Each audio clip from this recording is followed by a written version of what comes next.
ito na si Alden Richards sa upcoming series nila ni Maine Mendoza. Si pambansang babe pangaraw mismo ang nagbibigay ng acting tips sa ka-love team. Ichichika yan ni Lars Santiago.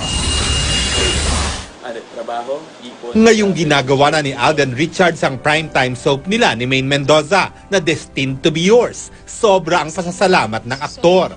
Mahigit 1 taon daw niyang na-miss ang pagganap sa soap, kaya ninanamnam daw niya ang masarap niyang pakiramdam. Ang sarap ng feeling na nakabalik na po ulit. Parang nakabalik na po ulit ako sa element ko, which is acting. Laking pasasalamat din ni Alden na si Maine ang katambal niya sa series. Sa workshop pa lang daw ay binigyan na ng tips ni Alden ang ka-love team tungkol sa paggawa ng soap. Naniniwala nga raw siyang magaling na aktres si Maine. May masyado siyang, kumbaga hindi niya pinagkakatiwalaan yung instinct niya when it comes to acting. Si Maine kasi has a lot inside her. Parang marami siyang tools na pwedeng magamit sa acting. Kasi she's very, kumbaga all of yung emotions ni Maine nilalagay niya sa words, nagsusulat siya. Natutuwa rin si Alden noong nagdaang Christmas season. Sobra siyang nakapagpahinga at nakasama ang kanyang pamilya. May plano na rin siya para sa 2017. Ang gusto ko pong gawing itong year na to is year of giving back.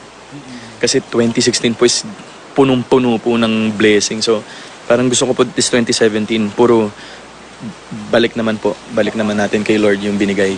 Natuwa rin siya na muli siyang nakapag-mountain climbing kasama ang mga kaibigang kinabibilangan ni na Christopher Martin, Rojan Cruz at Bea Binene bago mag-New Year. Ang sarap lang po kasi parang nandun din yung comfort zone ko po na sobrang nakaka-relax to be on top of everything. Parang you just let go of your old self sa baba.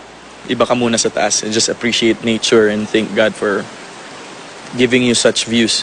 Sandali na aalis si Alden ngayong buwan para pasayahin ang mga kapuso sa California, USA. We'll be in Los Angeles po, Sikat Ka Kapuso, and sa January 22 po. So kasama ko po dito si Miss Lovie po, si Jenny Lynn Mercado, Tom Rodriguez, Dennis Trillo, and si Betong. Lars Santiago, updated sa Showbiz Happening.